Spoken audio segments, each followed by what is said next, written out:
Kodėl senovėje žmonės gyvena širdimi, o dabar beveik visi žmonės planetoje gyvena protu? Ir tai sukelia didelę problemą. Kaip manote, pasaulis miršta? Nes mes gyvename širdimi ir mūsų niekas nejaudina? Tiems, kas gyvena protu, reikalingos tik materialios vertybės ir tokia sąmonė yra bėdoje. Mums reikia prisiminti tai, ką praradome, gyvenimą širdimi, kai protas paklūsta širdžiai.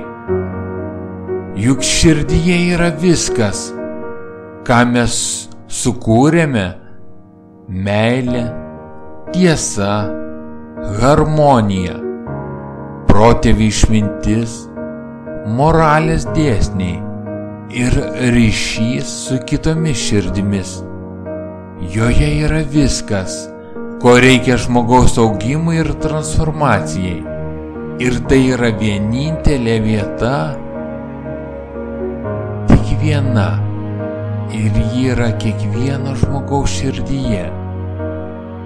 Didysis pakilimas į aukštesnę sąmonę, kurio visi taip laukia, yra perėjimo iš proto į širdį procesas.